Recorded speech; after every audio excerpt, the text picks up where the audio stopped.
Apocalipse 22. Nós vamos ler do versículo 6 até o final do livro.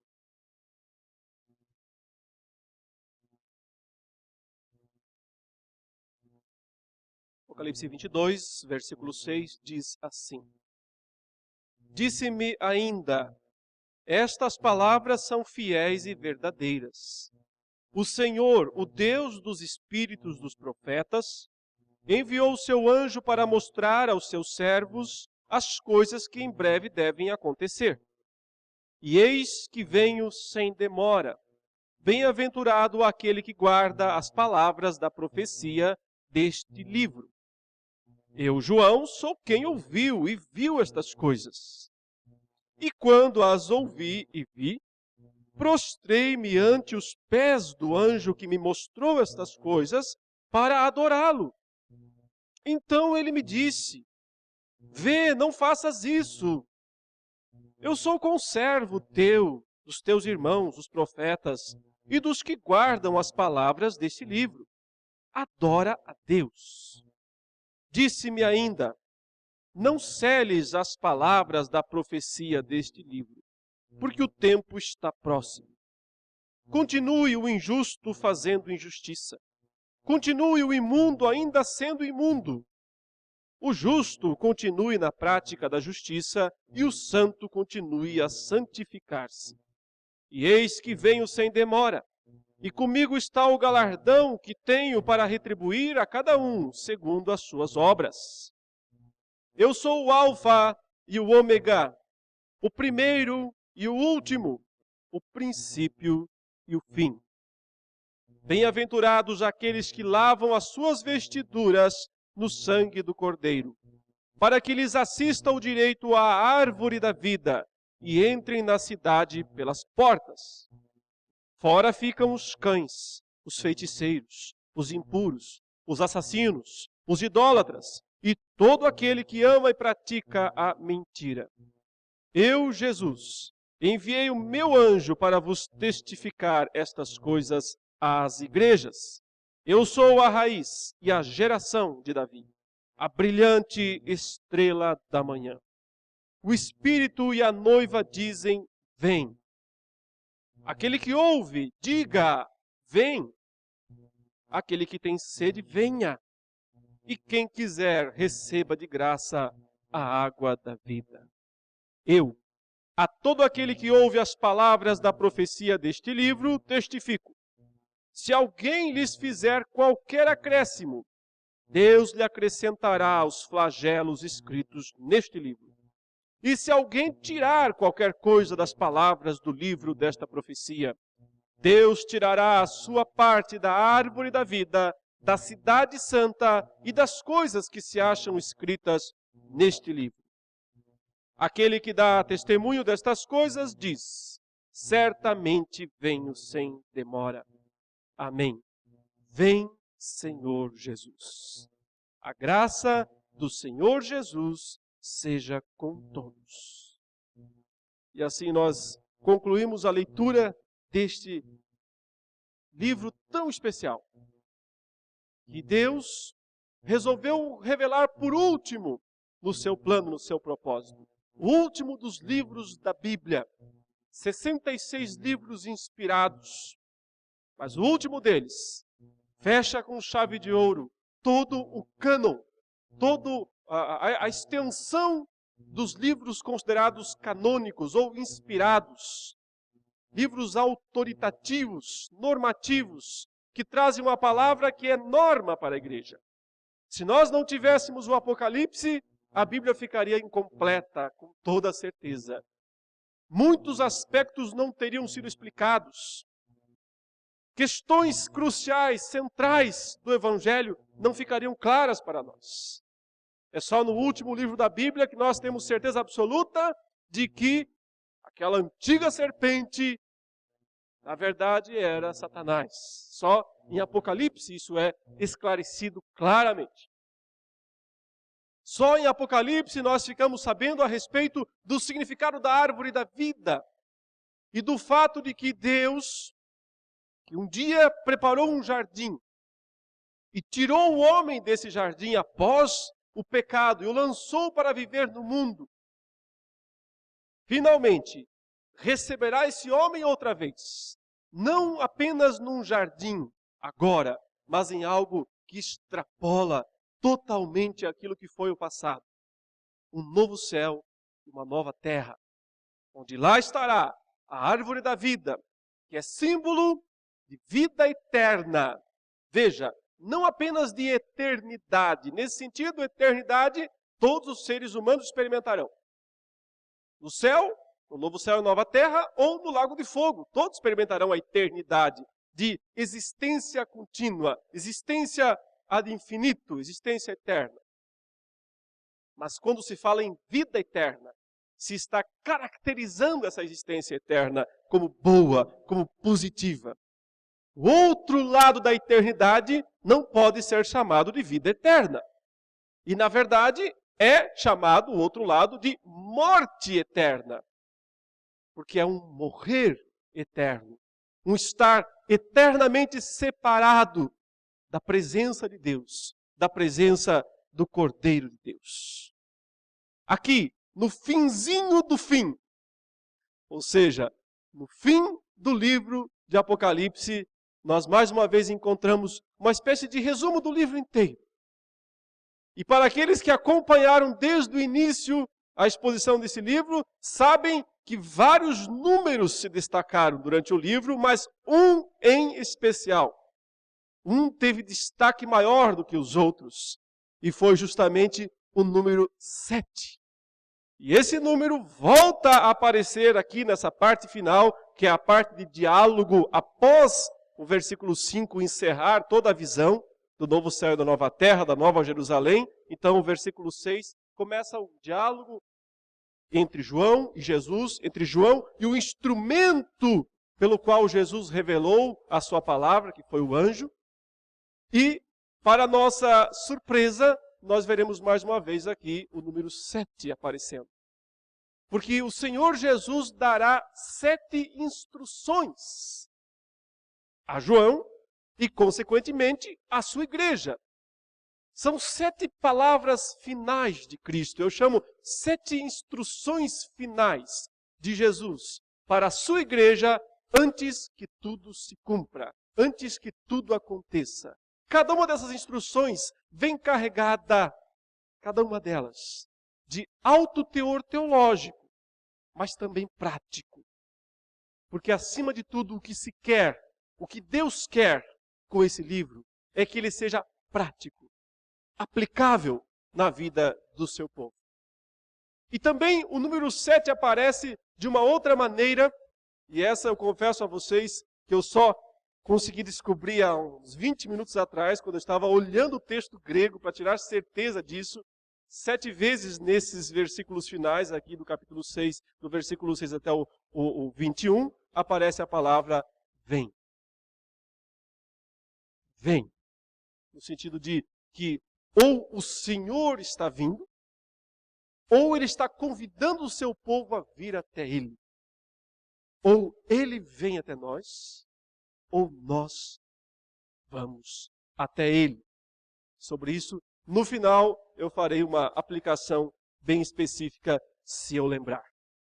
Vejamos então, meus irmãos, quais são aqui as 7 instruções finais que o Senhor Jesus dá à sua igreja, todas elas conectadas com palavras dele. Ele está falando com o apóstolo João. A primeira orientação, a primeira instrução final aqui está no versículo 6, quando ele diz: disse-me ainda, ou seja, o Senhor falou com João, disse-me ainda, estas palavras são fiéis e verdadeiras. O Senhor, o Deus dos espíritos dos profetas, enviou o seu anjo para mostrar aos seus servos as coisas que em breve devem acontecer. A primeira dessas últimas instruções do Senhor à sua igreja tem a ver com a confiabilidade da palavra que foi revelada. Ele diz, estas palavras. Claro que isso, em primeira instância, tem a ver com aquilo que o Senhor falou diretamente a João desde o início da visão, e tudo se deu, se vocês se lembram, num domingo. Um domingo, primeiro dia da semana, o dia do Senhor. João estava lá na ilha de Patmos, um prisioneiro. E então o Senhor apareceu para ele, e então o Senhor começou a falar com ele. E lhe deu instruções. E mandou que tudo aquilo fosse registrado num livro. Este livro está em nossas mãos hoje. Este livro, Jesus está dizendo, as palavras que estão registradas aqui são fiéis, fidedignas, esse é o sentido, e verdadeiras. Porque elas não se originaram em homens, mas o Senhor mesmo, o Deus dos espíritos dos profetas. Aqui uma lembrança do modo como Deus falou em todas as épocas, quando sua palavra foi registrada, quando sua palavra se tornou norma, canônica. Deus é quem fala através dos profetas. Desde que o primeiro livro da Bíblia foi escrito, Gênesis, até que o último foi também registrado, Apocalipse. É o Senhor falando através dos seus profetas. Por essa razão, esta palavra revelada tem que ser recebida como a palavra de Deus. E nesse sentido ela não tem concorrência. Nenhuma outra palavra no mundo pode ser reconhecida como palavra de Deus. Mas tão somente aquilo que Deus falou através dos profetas. E que foi, então, registrado. E que está em nossas mãos. É por isso que nós recebemos a Bíblia, nos seus 66 livros, como a palavra de Deus. Inspirada, infalível, inerrante. Em tudo que ela ensina a respeito de fé e prática. E é isso o que o Senhor está aqui dizendo. Estas palavras são fiéis e verdadeiras. Porque o Senhor enviou seu anjo para mostrar aos seus servos as coisas que em breve devem acontecer.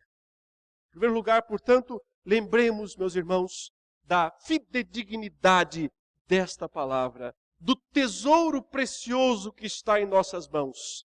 Nós dispomos da revelação de Deus. E como veremos daqui a pouco, no próprio texto, revelação completa, final. Não se tira nada, não se acrescenta nada. Mas a palavra final, a palavra completa. No entanto, observe, em segundo lugar, o Senhor Jesus faz questão de dizer que esta palavra deve ser guardada. Não basta apenas emoldurá-la, não basta apenas colocá-la num quadro ou destacá-la sobre um altar para que as pessoas reverenciem e reconheçam a importância. É esse o ponto. Não é isso que Deus quer que se faça com essa palavra. O que Deus quer é que o seu povo guarde, no sentido de, veja, a ideia de guardar é uma ideia bem hebraica, é um hebraísmo, né? Porque para nós, o sentido de guardar é esconder, é colocar em algum armário, é colocar dentro de uma caixa, mas não é esse o sentido. No hebraico, guardar quer dizer guardar no coração. É o Salmo 119. Guardo no coração a tua palavra, para não pecar contra ti. Quer dizer, qual é o segredo de viver uma vida santa? É se essa palavra estiver armazenada no meu coração. Mas não lá no fundo do baú, lá onde ninguém acha, e sim presente. Presente diante dos nossos olhos o tempo todo, para que ela seja lâmpada, para que ela seja luz para o nosso caminho. Lâmpada para os pés ou luz para o caminho. Então o Senhor diz isso.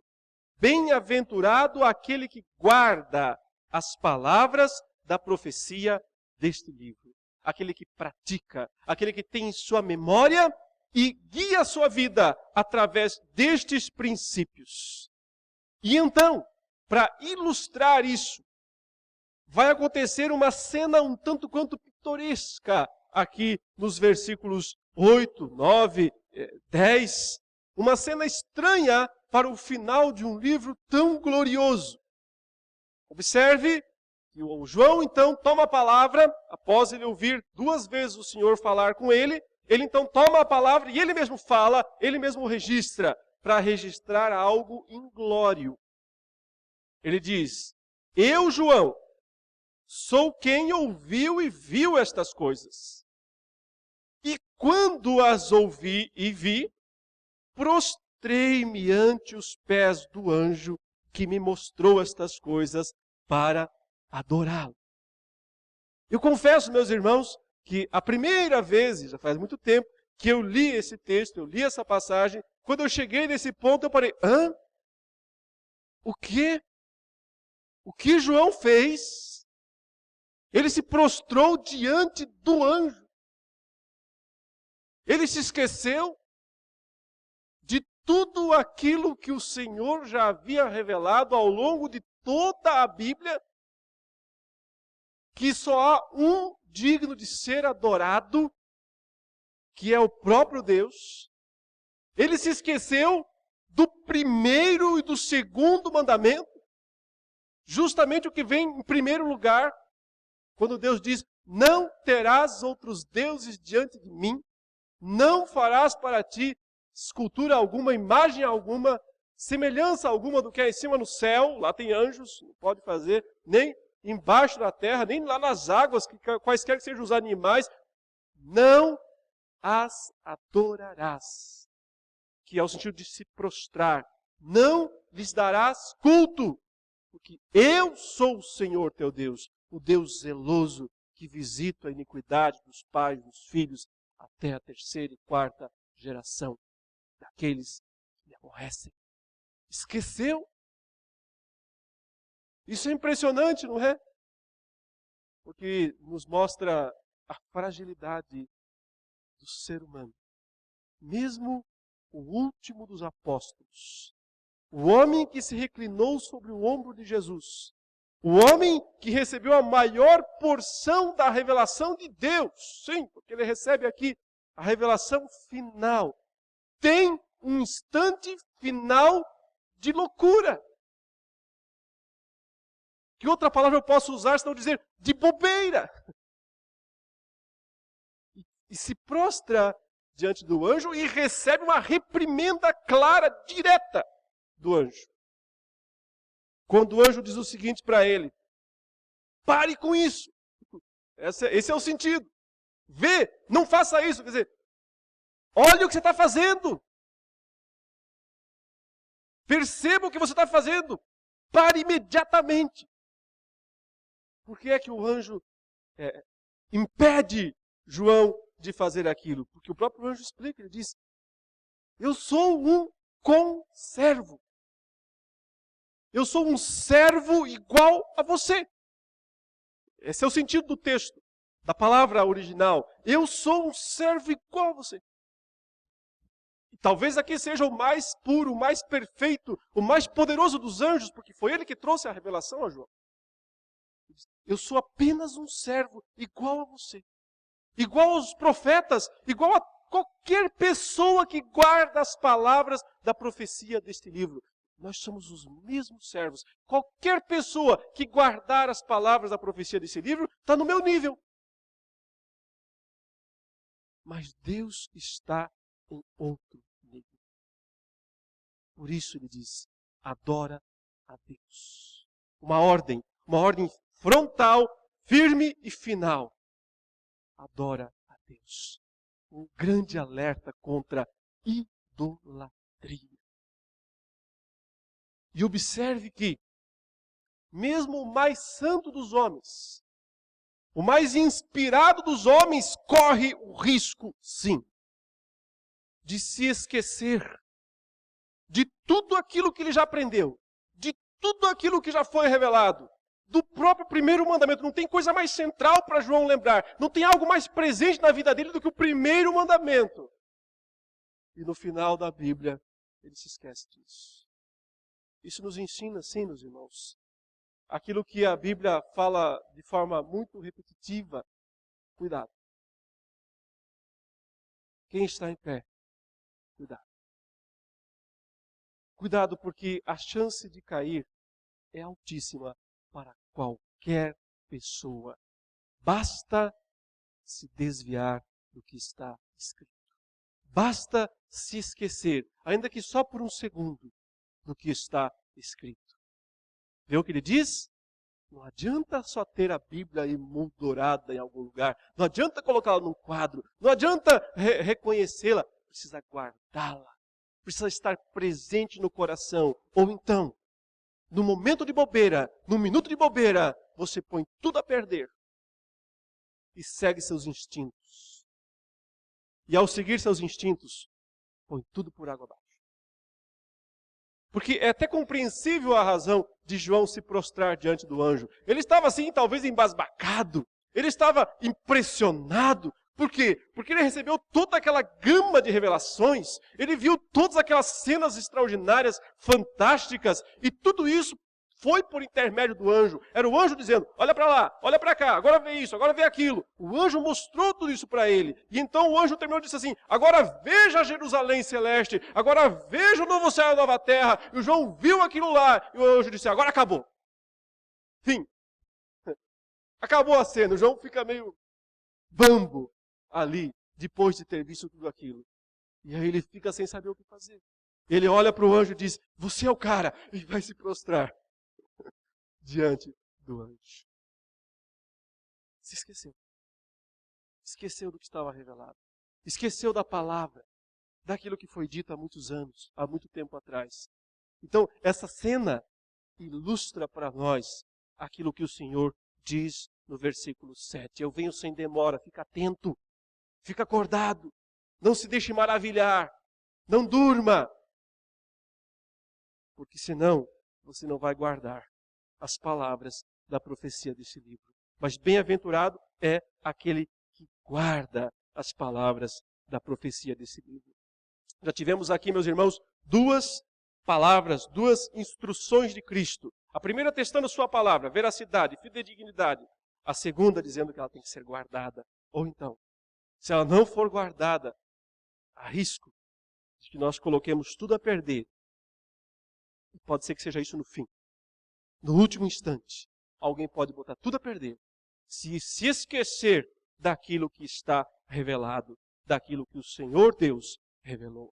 Em tempos em que as pessoas criam tantos ídolos, sejam os velhos ídolos de estátuas, né, de imagens de escultura, que tantos querem defender, dizendo, não, a gente só venera, a gente não adora.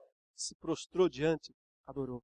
Se ajoelhou diante, adorou. Foi só isso que João quis fazer. Ele quis se ajoelhar diante do anjo. O anjo disse, levanta, pare com isso, imediatamente. Você só pode fazer isso diante de Deus e de ninguém mais. Mas também vale um lembrete para todos aqueles crentes que idolatram pessoas, homens, artistas, gospel. Né? Cuidado. Tudo aquilo, todo aquele que ocupe o lugar de Deus na nossa vida é um ídolo. E também pode ser as coisas. Pode ser o dinheiro, pode ser o emprego, pode ser o carro, pode ser a casa. Qualquer coisa. Que nós valorizemos demais. Ao ponto de nos prostrarmos diante daquilo, num reconhecimento, em gratidão, se torna um ídolo. Se torna um tropeço para nós. Guardar a palavra no coração para não pecar contra Deus. Isso é o que nos instrui o Senhor nessa segunda palavra dele. A terceira palavra do Senhor está relacionada nos versículos 10 a 12, em que o Senhor estabelece uma separação entre limpos e imundos, entre salvos e perdidos. E de uma forma até certo ponto enigmática, ele incentiva cada um a praticar aquilo que gosta de fazer. Talvez a palavra não seja gosta, mas a palavra seja aquilo que faz parte da sua natureza. Leia comigo, ele diz, verso 10. Disse-me ainda, não seles as palavras da profecia deste livro, porque o tempo está próximo. Continue o injusto fazendo injustiça. Continue o imundo ainda sendo imundo. O justo continue na prática da justiça e o santo continue a santificar-se. Eis que venho sem demora e comigo está o galardão que tenho para retribuir a cada um segundo as suas obras. Então, o sentido aqui ele disse, ao contrário do que às vezes acontecia no Antigo Testamento, quando algumas palavras proféticas vinham ao povo através de um mensageiro, e então se dizia, agora cele esse livro, feche esse livro, porque as coisas não são para agora. Por exemplo, uma parte do livro de Daniel tem esse sentido, ele diz, feche esse livro, cele, porque isso não é para agora, isso é para o futuro. Mas aqui ao contrário ele diz, não cele, não feche esse livro, deixe-o aberto, é um rolo, claro, um rolo, um pergaminho. Ele diz, não colhe ele, não feche ele, deixe ele aberto. Porque as coisas não são para um futuro distante. As coisas são para logo. A minha defesa desde o início aqui do livro do Apocalipse é que ele não foi escrito para servir de instrução, servir de guia para um grupinho de cristão que vai estar vivendo lá alguns anos antes da segunda vinda de Jesus. Ele não foi escrito para isso. Ele foi escrito para ser a instrução para a igreja de Cristo em todas as épocas. É uma palavra de autoridade, é uma palavra de explicação dos mistérios do Evangelho, em primeiro lugar. E isso tem valor para toda e qualquer época da história da igreja. E é por isso que, talvez, chutando aqui, porque é impossível saber com certeza, mas talvez 70%, talvez 80% de tudo que o Apocalipse registra já se cumpriu. E mais, se cumpriu ainda no primeiro século, com a primeira vinda de Jesus. Mas muitas coisas, obviamente, ainda não se cumpriram e dependem de eventos futuros, finais, os quais o livro também faz menção. Portanto, essa é a ideia. Assim que João terminou de escrever o livro, ele enviou para as 7 igrejas da Ásia, estava valendo. Os ensinamentos estavam valendo para aquelas 7 igrejas. Então, se você quer entender o livro do Apocalipse, tem que sempre fazer uma mediação entre o já e o ainda não. Sempre entender que ele já se cumpriu, ele já foi aplicado para pessoas que viveram entre a década de 90 a 100 do primeiro século, há quase 2000 anos, há 1900 anos atrás. Mas ao mesmo tempo, vale para as pessoas que viveram no século 2, no 3, no 4, no 5, até o 20, até o 21. E quantos séculos tiverem ainda, se Deus quiser, só Ele sabe a data do seu retorno, pode ser amanhã, pode ser daqui 1000 anos. 1000 anos para o Senhor, Pedro dizia, é como um dia. Essa é a comparação, o modo como Deus encara, concebe o tempo. Mas o que há de importante aqui é justamente a ideia de que o Apocalipse foi escrito para que os santos sejam mais santos. Para que os justos sejam mais justos. E é claro que ele também vai causar o efeito reverso. Os pecadores serão mais pecadores. Os sujos serão mais sujos. Os tempos finais parecem ser tempos de clara separação. A ideia parece ser essa. O mundo cada vez mais ímpio, o mundo cada vez mais perverso, cada vez mais profano, cada vez mais mergulhado em depravações. É isso que se pode esperar do mundo. E de certa maneira, aqui há até um incentivo da Bíblia, dizer assim, já que você escolheu essa vida, vá fundo nela, é só o que te resta. Já que você escolheu a vida de pecado, não se limite, porque você só tem isto. É só o que resta para você aqui. Claro que depois você vai colher os frutos eternos, mas você não terá outro consolo nessa vida. Portanto, vá em frente. Sabe, uma das coisas que Deus mais detesta é aquele sujeito indeciso. Não tem algo que Deus deteste mais do que aquele sujeito mais ou menos. Nem uma coisa nem outra. E o próprio Deus falou isso à igreja de Laodiceia. O Senhor Jesus disse o quê? Antes fosse frio ou quente. Mas porque és meio termo, porque és morno. Eu estou pronto a vomitar-te da minha boca. Então ele disse, eu preferia que você fosse uma coisa ou outra. Se você é crente, seja crente. E se você é ímpio, seja ímpio. Mas um ímpio crente eu não posso aceitar. E um crente ímpio, muito menos. Seja aquilo que a sua natureza manda. Se a sua natureza caída manda você a ser ímpio, é o que você vai ser. Mas se a sua natureza renovada, restaurada, regenerada pelo Espírito Santo, agora lhe impulsiona a uma vida de santidade, então o que Deus espera de você é santidade. Irmãos, o mundo tem cumprido bem a sua parte. O Senhor disse, o imundo seja imundo, eles têm caprichado. O Senhor disse, o profano fica cada vez mais profano, eles têm se esforçado para isso. Basta ver, né, essa época então de carnaval, nesse fala. O mundo tem feito um bom trabalho nesse sentido, de ser cada vez mais ímpio, de ser cada vez mais profano, cada vez mais impuro. Mas e a igreja? Tem feito a sua parte? Tem sido cada vez mais santa? Tem sido cada vez mais justa? Tem vivido uma vida de justiça como Deus requer da sua igreja? O Senhor não quer meio termo. O Senhor quer decisão.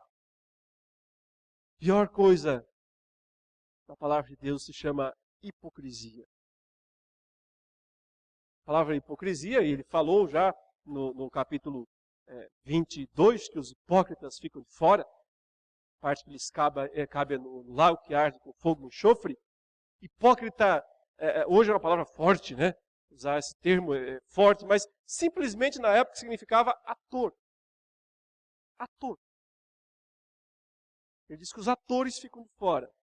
Eu acho que a maioria fica de fora mesmo. Não estou dizendo que os atores mesmo, literais, aqueles que encenam algum filme e tal, pode ser que muitos aí vão para o céu. Mas ator é aquele que encena. Ele não é aquilo que ele está encenando. Por isso que ele diz, os atores ficam de fora, os hipócritas ficam de fora, porque eles estão encenando que eles são um tipo de cristãos.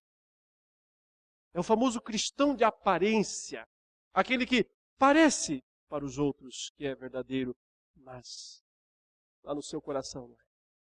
Então o Senhor está dizendo o seguinte, seu coração está sujo, vá fundo. É só o que lhe resta. A imundícia é a sua realidade, vá fundo. Faz parte da natureza do porco ir à lama, do cão voltar ao vômito. Mas se você é santo, foi santificado por Deus, foi lavado no sangue do Cordeiro, o que se espera de você?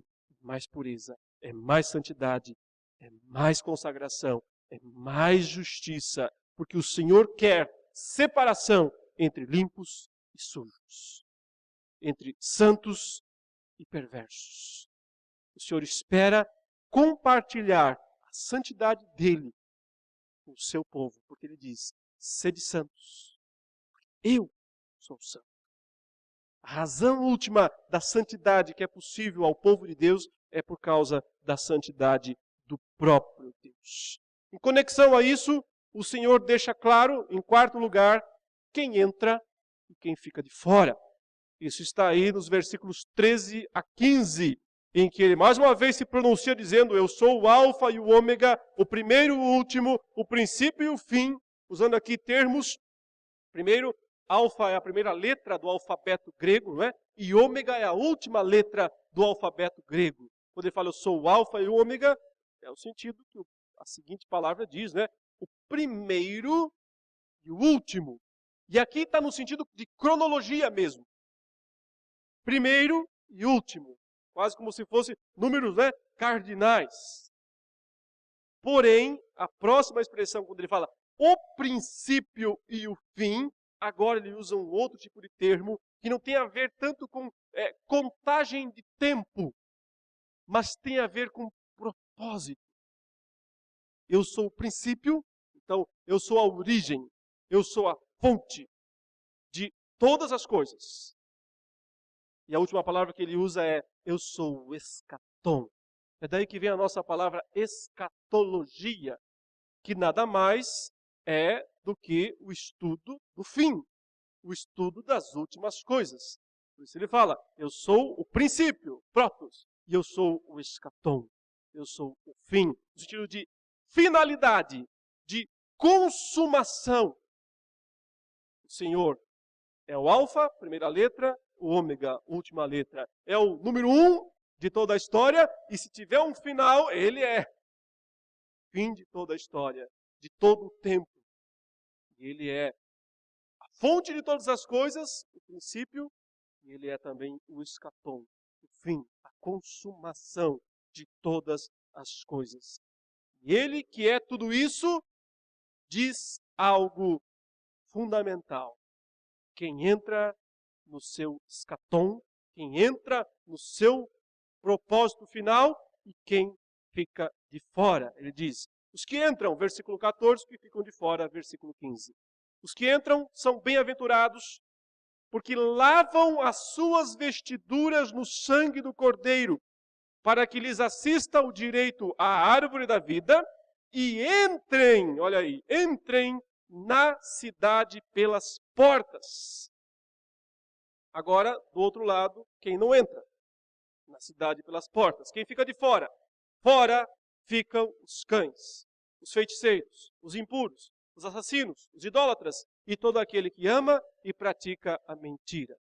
Preste atenção em algo extraordinário desse texto. O pessoal que fica de fora é listado. Quase como se dissesse, os nomes deles são esse. Claro que nome aqui é prática, é o que faz. Caráter, descrição do caráter. Mas os que entram não recebem descrição nenhuma. Não são os que fazem isso, fazem aquilo outro. Os que entram não são aqueles que fazem boas obras. Não são aqueles que dão esmolas. Não são aqueles que, sei lá, fazem os rituais religiosos que as mais variadas religiões exigem. Os que entram são aqueles que lavam as suas roupas. O sangue do Cordeiro. A entrada no novo céu e na nova terra não é, nunca foi, nunca será questão de mérito, mas sim questão de perdão, de ser perdoado, questão de graça, de ser lavado, de ser purificado, porque no centro da mensagem escatológica do Apocalipse está uma cruz. Uma cruz que faz reconciliação entre céu e terra, entre Deus e homem. Uma cruz que apresenta o homem sujo, que era imundo, apresenta-o diante de Deus com roupas limpas. Isso é sinônimo de conversão. A lavagem da alma, do coração, só possível através do sangue do Cordeiro Jesus. Agora os que ficam de fora recebem nomes. Fora ficam os cães. E aqui cães não são os cachorros, os animaizinhos, né? Eu bem que gostaria que os cachorros fossem para o Novo Céu e Nova Terra, porque eu gosto de cachorro. Não sei se eles vão entrar no Novo Céu e Nova Terra, não tem nada que impeça eles de entrarem, desde que eles não morram mais. Porque lá não pode existir morte. Mas quando ele diz aqui que os cães ficam de fora, são pessoas, são homens cães. Não aquele tipo normal que as mulheres, quando ficam bravas, chamam os homens de cachorros. Não é esse o sentido, talvez. Mas cachorro ou cães, na Bíblia, tem um sinônimo de covardia, de retroceder. O provérbio diz, o cão volta ao vômito. Esse é o sentido. Ou seja, é aquele que retorna às velhas práticas, retorna aos velhos vícios. É aquele que começa a percorrer o caminho, mas então, por algum motivo, por alguma razão, ele abandona e volta ao que estava errado, ao que vivia anteriormente. E eles são os primeiros aqui listados a ficarem fora. Porque um grave mal, um grave problema é justamente conhecer a verdade e abandoná-la. Por isso o texto que nós lemos na liturgia dizia: ai de ti, Corazim, ai de ti, Betsaida, Cafarnaum, aquelas 3 cidades da Galileia que viram Jesus, que ouviram Jesus, que testificaram dos sinais de Jesus. Não se arrependeram. Quanto mais conhecimento, mais responsabilidade, mais rigor da parte de Deus, ao ponto que Cristo disse: no dia do juízo haverá menos rigor para Tiro, Sidom, Sodoma, Gomorra, ou seja, o que tem de pior no mundo antigo, de cidades pecadoras, do que para vocês, Betsaida, Cafarnaum, Corazim. Sim, meus irmãos. Lembram? Conhecer e não praticar. Nada é mais odioso aos olhos de Deus. Conhecer e voltar. Retroceder ao vômito.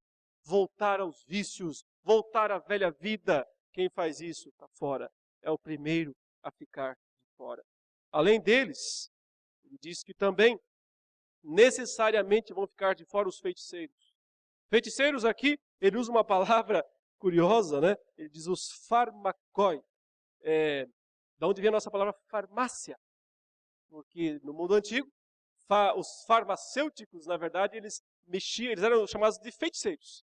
Porque muitos deles mexiam com substâncias e tentavam criar aí elementos através de alquimia, etc. Mas o Senhor não está dizendo que aquele pessoal que fez curso de farmácia vai ficar fora, né, graças a Deus, do reino dos céus. Está dizendo aqueles que acham que têm poder sobre os elementos, que acham que através da magia, da superstição, vão conseguir obter alguma vantagem do mundo, ou dos espíritos, ou dos astros, ou de quaisquer realidades invisíveis, que porventura as pessoas creiam. Ele diz: quem segue esse caminho está fora. Porque quem segue esse caminho não segue a palavra. Tem outros preceitos, tem outras crenças. Não guarda a palavra e por isso não tem como entrar. Ele continua os impuros. Impuros aqui, um termo genérico que significa todos aqueles que se envolvem com questões sexuais impróprias.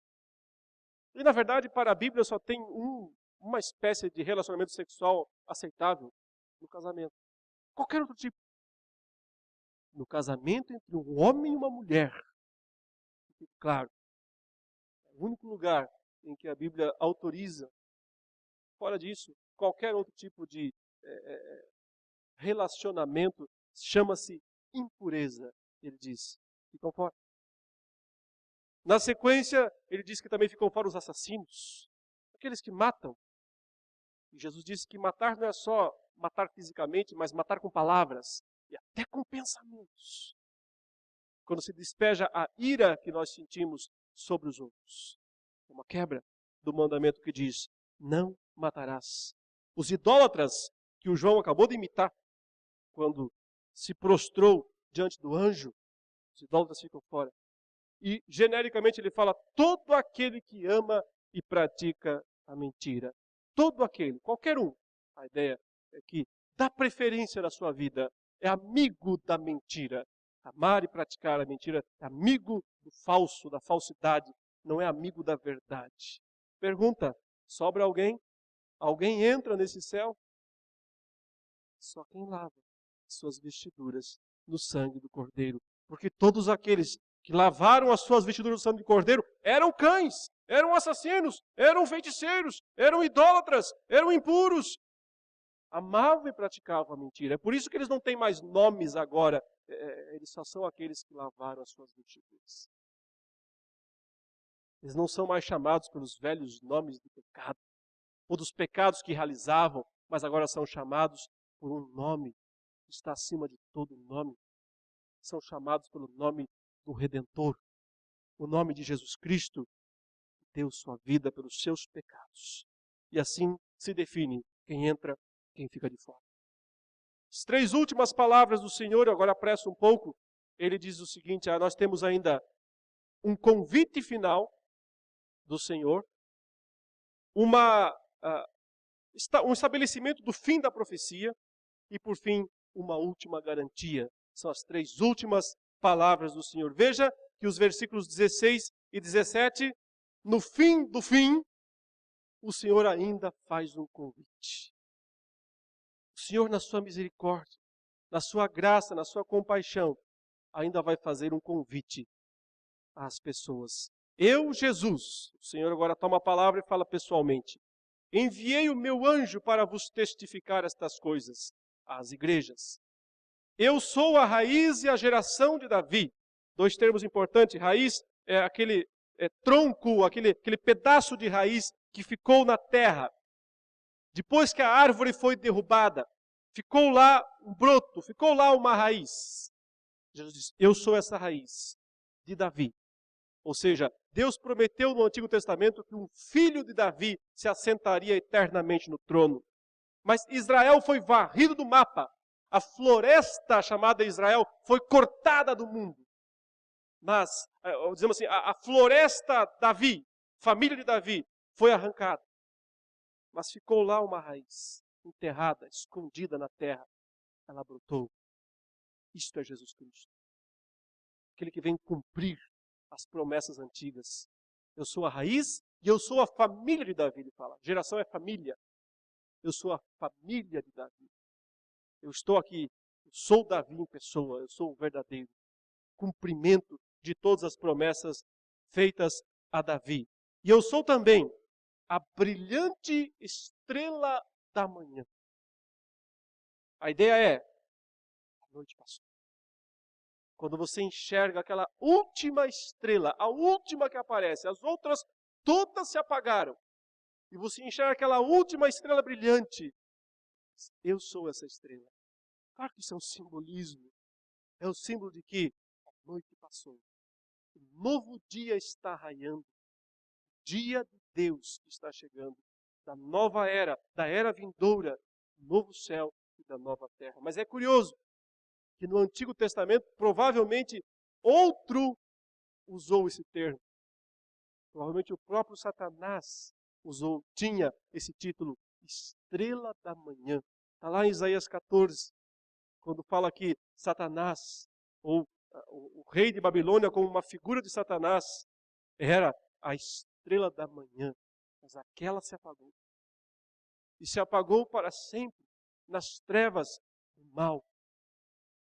Então surge a verdadeira estrela da manhã. Ou seja, quando aquela antiga estrela da manhã, que era Satanás, se apagou, começou o mal. Começou as trevas. As trevas que cobriram o mundo até que a cruz trouxe outra vez a luz.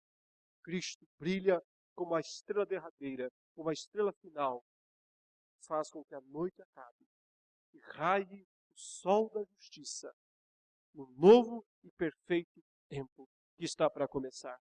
Com base nisso, o Espírito e a noiva pedem para que ele apareça, para que brilhe a última estrela.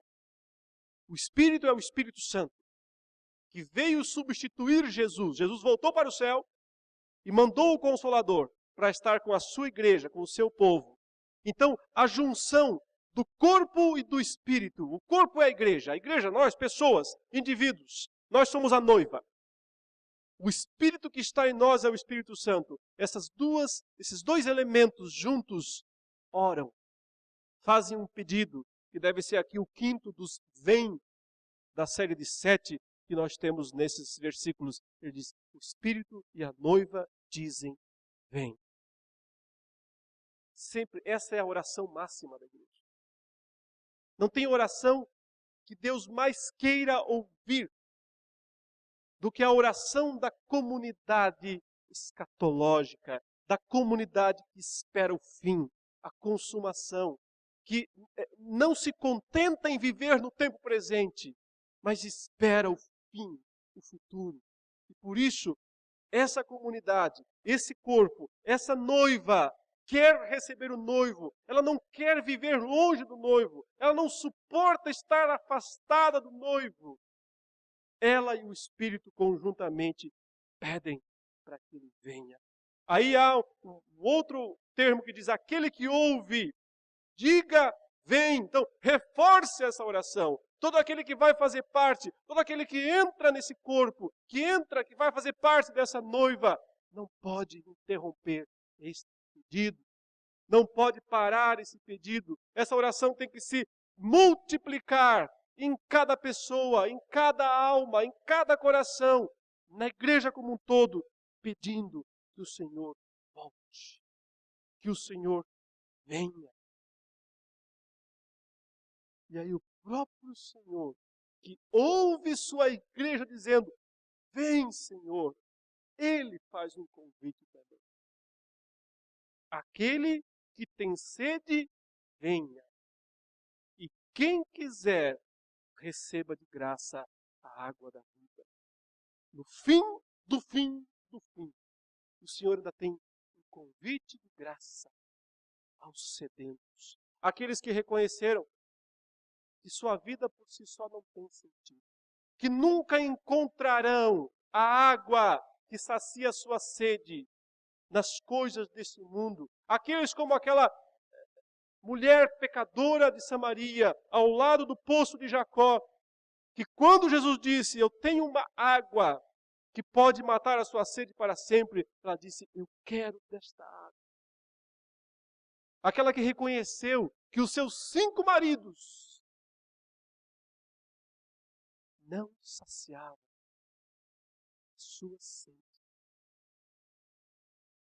Aquelas pessoas que reconhecem que tudo que o mundo possa oferecer nunca sacia o desejo mais íntimo, mais profundo do nosso ser. São convidados a virem e beberem. Não de qualquer água, mas da água da vida. E receberem isso de graça, sem precisarem pagar nada.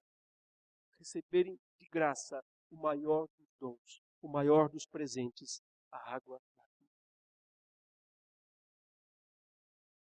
Finalmente, o Senhor fecha o livro. Versículos 18 e 19 diz, eu a todo aquele que ouve as palavras da profecia desse livro testifico. Se alguém lhes fizer qualquer acréscimo, Deus lhe acrescentará os flagelos escritos neste livro. E se alguém tirar qualquer coisa das palavras do livro desta profecia, Deus tirará a sua parte da árvore da vida, da cidade santa e das coisas que se acham escritas neste livro. Fechou o livro em termos de não tira nem acrescenta nada. O livro está aberto porque está se cumprindo, mas fechado no sentido de que não se acrescenta, não se tira. Isso é um conceito importantíssimo. É claro que ele está falando em primeira instância deste livro que começou a ser escrito naquele domingo, quando João viu Jesus falando e disse, escreve as coisas, ele começou a escrever. Mas como a Bíblia é uma unidade teológica, como Deus não é fragmentado em partes, como ele revelou-se de uma vez de Gênesis a Apocalipse, isso se aplica também a toda a Bíblia, até porque o Apocalipse não existe sem o Gênesis. O Apocalipse não existe sem o Antigo Testamento. Não existe sem todo o restante do Novo Testamento. Então a palavra final é acabou. Por isso, a nossa confissão de fé do Westminster diz, cessaram aqueles antigos modos pelos quais Deus falava, comunicava a sua vontade ao seu povo. Cessaram. Está fechado. Se alguém acrescentar alguma coisa, se alguém acrescentar algum livro à Bíblia, se alguém acrescentar algum versículo à Bíblia, Deus diz que Ele acrescentará a essa pessoa os flagelos. Ele já descreveu neste livro. Ou seja, à Bíblia nada se acrescenta. Ou seja, todos aqueles que atualmente dizem possuir alguma nova revelação de Deus para os homens estão debaixo desta maldição que diz, vai receber os flagelos descritos neste livro. Mas tem outro lado também, não pode tirar nada. Tanta gente vive partes da vida, suas partes favoritas. Isso eu quero, isso eu não quero. Isso eu aceito, isso eu não aceito. Ou tudo ou nada. Ou a Bíblia como um todo, ou nada. Não se não se acrescenta nem se tira. A palavra termina. A revelação cessou. Nós temos tudo o que nós precisamos para vivermos a melhor das vidas santificadas neste mundo. Sim, 2 Timóteo 3, 16, 17 diz exatamente isso. A Escritura é inspirada por Deus, útil para a correção, educação do homem de Deus na justiça, a fim de que ele seja perfeito. Toda boa obra. Tudo que eu e você precisamos para alcançarmos o limite máximo de perfeição possível nessa vida, em termos de santidade, em termos de prática de boas obras, tudo nós temos neste livro. É por isso que não precisamos de nada mais. A última declaração de Jesus é, verso 20, aquele que dá testemunho destas coisas diz, certamente venho sem demora. Amém? E a última oração, vem Senhor Jesus. O sétimo vem desta passagem, desta parte. Como eu disse no início, 7 vezes ele diz vem, ou venho. Ou convida, ou anuncia a sua vinda. Eu concluo dizendo que é sem demora. Ainda que já tenham se passado 2000 anos. Ainda que esse seja o argumento de muitos, o Senhor vai demorar, talvez, já demorou muito. Tem que lembrar, um dia é como 1000 anos, 1000 anos é como um dia. Mas o nosso encontro com o Senhor não se dará somente quando Ele voltar dos céus, mas também como quando cada um de nós deixa esse mundo. Quando cada um de nós vai ao encontro do Senhor, de um jeito ou de outro, acaba sendo breve. A espera tem que ser intensa. E o preparo precisa ser completo. Para que, quer o Senhor volte para nos buscar, quer Ele nos chame, isso significa morte. Como Paulo disse, morrer e estar com Cristo é incomparavelmente melhor. Na nossa ida ao encontro do Senhor, ou na vinda dele ao nosso encontro, de um jeito ou de outro, se cumprem todas as palavras de Deus. Portanto, estejamos preparados. Porque a grande mensagem do Apocalipse é essa. Fiquem firmes. Mantenham a esperança. Enfrentem o que vier contra vocês. Não se desviem do que está escrito, da palavra de Deus. Aguentem toda a perseguição que porventura venha. Confiem que suas vestes estão limpas. E se não estão, venha e lave, ainda há tempo. O sangue do Cordeiro. Fique firme, esperando, aguardando o retorno iminente do Senhor Jesus. E assim você estará aguardando as palavras da profecia deste livro e cumprindo o propósito pelo qual ele foi escrito. Que Deus nos guarde, que Deus nos abençoe em nome de Jesus.